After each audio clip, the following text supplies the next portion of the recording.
इय्याका नअबुदु व इय्याका नस्तईन। मेरे पाकिस्तानियों, एक नहायत ही अहम पैगाम है आप सबके लिए। इस्लामाबाद में जो एहतजाज है वो जारी रहेगा। हमारे जितने दोस्त भी पंजाब के मुख्तलिफ अजला से, खसूसन वेस्ट रीजन से, नॉर्थ रीजन से और साउथ रीजन से इस्लामाबाद पहुंच चुके हैं, वो इस्लामाबाद में ही एहतजाज करेंगे। जो इस्लामाबाद की तरफ रवाना है, रास्तों में है, रास्तों की बंदिश की वजह से लेट हो रहे हैं, वो भी इस्लामाबाद आके इस्लामाबाद डी चौक में ही एहतजाज करेंगे। उसके अलावा जो दोस्त इस्लामाबाद नहीं आए और वेस्ट रीजन, नॉर्थ रीजन और साउथ रीजन में मौजूद हैं, वो अपने अपने अजला में कल से एहतजाज शुरू करेंगे। कल से पंजाब के हर जिला में एहतजाज होगा।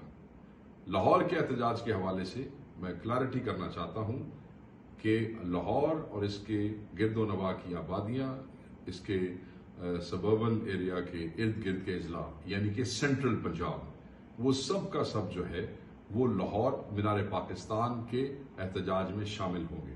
यानी कि सेंट्रल पंजाब में से कोई शख्स भी इस्लामाबाद की तरफ नहीं आएगा।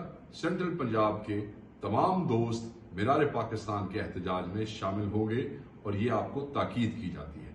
मैं दोबारा कहता हूं, जो इस्लामाबाद का एहतजाज है वो जारी रहेगा। जो लोग यहां पहुंचे हैं वो यहां एहतजाज करेंगे और जो बाकी पंजाब के अजला में दोस्त मौजूद हैं वो अपने अपने जिलों में, मैं तमाम स्टेक होल्डर्स को कह रहा हूं, तमाम तंजीमी ओहदेदारों को कह रहा हूं, तमाम खान के चाहने वालों को कह रहा हूं, आप अपने अपने अजला में पंजाब के हर जिले में कल से एहतजाज करेंगे।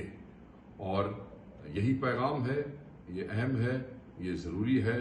इंशाअल्लाह ताला जल्द अली अमीन खान डी चौक पहुंच जाएंगे और उसके बाद अगला अमल वहां से ऐलान करेंगे।